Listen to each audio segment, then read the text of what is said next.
Hello everyone, welcome to my YouTube channel care education purpose. তো তোমরা সবাই কেমন আছো? আশা করি খুব ভালো আছো।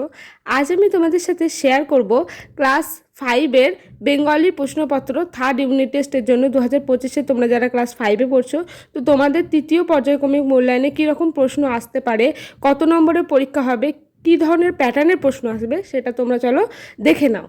দেখো, তোমাদের কিন্তু ফুল মার্কস থাকবে 50 নম্বরের ওপর।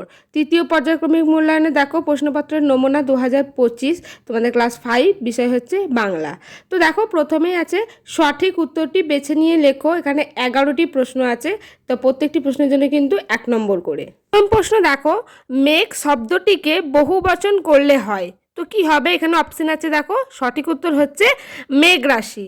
2 নম্বর প্রশ্ন দেখো, ড্যাশ কি বাড়িতে আছেন, এখানে শূন্যস্থানে কোন শব্দটি হবে? অপশানে দেখো, তো সঠিক উত্তর হচ্ছে আপনি কি বাড়িতে আছেন। 3 নম্বর দেখো, বিদ্বান শব্দটিকে লিঙ্গ পরিবর্তন করলে হয়, 4টি অপশানে সঠিক উত্তর হচ্ছে বিদুষী। 4 নম্বর প্রশ্ন দেখো, সর্বাণী শব্দটিকে লিঙ্গ পরিবর্তন করলে হয়, সঠিক উত্তর হচ্ছে সর্ব। শিশু শব্দটি ড্যাশ উদাহরণ, তো 4টি অপশানের সঠিক উত্তর হচ্ছে উভয় লিঙ্গের উদাহরণ, মানে পুংলিঙ্গ এবং স্ত্রীলিঙ্গ উভয়কেই বোঝায়। 6 নম্বর প্রশ্ন দেখো, এদিক ওদিক টানতে থাকে আমায়, কে কবিকে টানতে থাকে? উত্তর হচ্ছে কাঠবেড়ালি। মিষ্টি কবিতায় কবি আকাশে ঝড় বৃষ্টির সঙ্গে আর কি চেয়েছেন? উত্তর হচ্ছে রোদ্দুর। বোম্বাগড়ের রাজা কবিতাটি কোন বই থেকে নেওয়া হয়েছে? উত্তর হচ্ছে আবোল তাবোল। আজ কি বার মা? গোপালের এই প্রশ্নের উত্তরে গোপালের মা বলেছিল, তো দেখো এখানে 4টি বারের নাম আছে, সঠিক উত্তর হচ্ছে মঙ্গলবার বলেছিল। 10 নম্বর প্রশ্ন দেখো, তালনবমী গল্পে গোপালের বয়স, তো এখানে 4টি অপশানে সঠিক উত্তর হচ্ছে 10 বছর। সূর্যসেন ছিলেন ড্যাশ, মানে কি হবে? সঠিক উত্তর হচ্ছে অঙ্কের শিক্ষক। এরপর দেখো 2 আছে, নিম্নলিখিত প্রশ্নগুলির পূর্ণ বাক্যে উত্তর দাও। এখানেও দেখো 1x11, তো প্রত্যেকটি প্রশ্নের জন্য 1 নম্বর করে, তোমাদের 11টি প্রশ্ন আছে। তো প্রথম প্রশ্ন দেখো, রমেশের দাদা কলেজের অধ্যাপক, এই বাক্যটির পুংলিঙ্গ বাচক শব্দটিকে বদলে বাক্যটি আবার লেখো। তো এটার পুংলিঙ্গ কি বোঝাচ্ছে? রমেশের দাদা, তো উত্তরটা হবে রমেশের দিদি কলেজের অধ্যাপিকা। যেহেতু এটা স্ত্রী বোঝাচ্ছে, সেই জন্য অধ্যাপিকা চেঞ্জ হয়ে গেল। 2 নম্বর, নীরস শব্দের বিপরীত শব্দ লেখো। উত্তর হচ্ছে সরস। তারপরে দেখো, ওরা ঠিক নেমন্তন্ন করবে, এই বাক্যের পুরুষ বা পক্ষের নিচে দাগ দিয়ে পুরুষ বা পক্ষ নির্ণয় করো। তো এখানে উত্তরটা হচ্ছে ওরা, এটা হচ্ছে তোমার একটা পুরুষ পদ, তো এটা উত্তর হচ্ছে প্রথম পুরুষ। তারপরে দেখো, রবীন্দ্রনাথ ঠাকুর গীতাঞ্জলি লিখেছেন, বাক্যটিতে কোনটি কোন পদ লেখো? উত্তর হচ্ছে দেখো রবীন্দ্রনাথ ঠাকুর, এটা হচ্ছে বিশেষ্য পদ, গীতাঞ্জলি হচ্ছে বিশেষ্য পদ, লিখেছেন হচ্ছে ক্রিয়াপদ। দেখো আমি পরপর পাশাপাশি সব কিন্তু লিখে দিয়েছি। তারপরে বচন কাকে বলে? উত্তর হচ্ছে কোনো বস্তু বা প্রাণীর সংখ্যা বা পরিমাণ বোঝানোর জন্য যে ধারণা ব্যবহার করা হয় তাকে বচন বলে। মস্ত আশীর্বাদের মতো মাথার ওপর কি পড়ে? উত্তর হচ্ছে গাছের পাতা পড়ে। মিষ্টি সবার চাইতে সবচেয়ে মিষ্টি কি এবং কেন? উত্তর হচ্ছে চিবিয়ে খেতে হয় বলে আখ সবার চাইতে মিষ্টি। তাহলে সব থেকে মিষ্টি হচ্ছে আখ, এবং কেন? কারণ চিবিয়ে খেতে হয় বলে। সে তখন একটা আবর্জনা নিয়ে কে আর দয়া দেখায়, এখানে আবর্জনা বলতে কি বোঝানো হয়েছে? তো এটা দেখবে তোমাদের আকাশে 2 বন্ধু এই গল্পটি থেকে তোমাদের প্রশ্নটা করা হয়েছে। উত্তরটা হচ্ছে ফাটা ঘুড়িটাকে বোঝানো হয়েছে। তো দেখবে ফাটা ঘুড়ি যখন পড়ে থাকে, আশা করি সেটাকে কিন্তু কেউ আমরা ব্যবহার করি না, ওটা আমাদের কাছে আবর্জনা হিসেবেই পড়ে থাকে।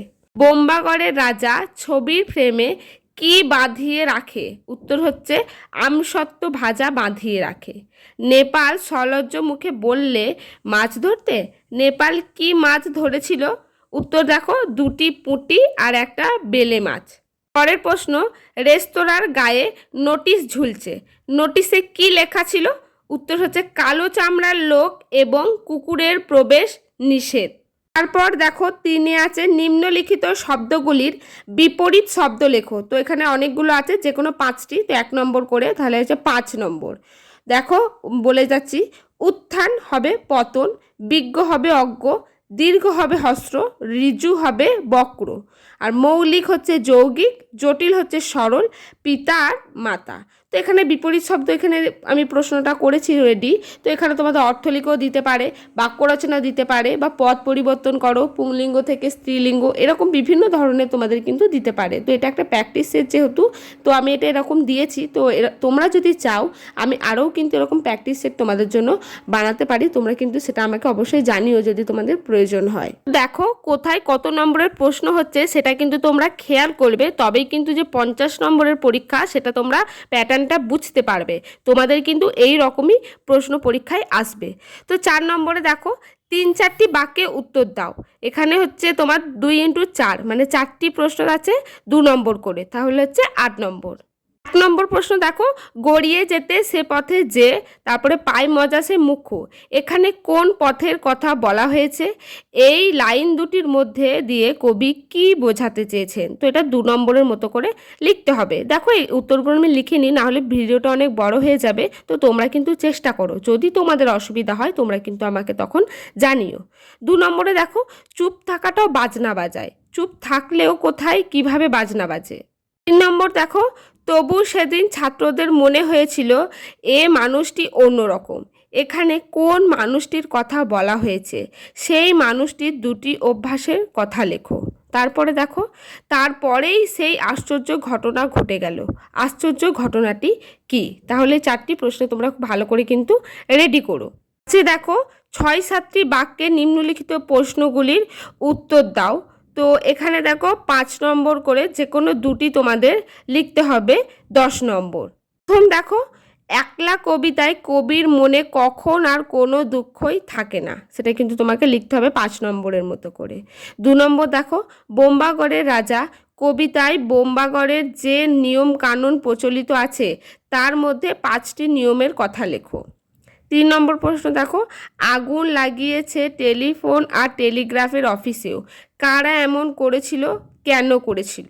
4 নম্বর প্রশ্ন দেখো, বর্ষা রাতে গোপাল কি স্বপ্ন দেখেছিল, তার স্বপ্ন কিভাবে মিথ্যা হয়ে গিয়েছিল? তো এই 4টি প্রশ্নের মধ্যে যে কোনো 2টি তোমরা ভালোভাবে রেডি করবে।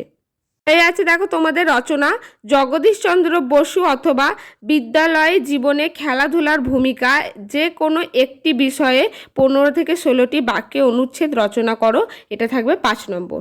তাহলে টোটাল তোমরা যোগ করবে, টোটাল যে তোমাদের ফরম্যাটে কোশ্চেন প্যাটার্নটা আমি রেডি করেছি তো সেটা যোগ করে দেখবে তোমাদের 50 নম্বরের প্রশ্নপত্র রেডি হয়ে যাবে।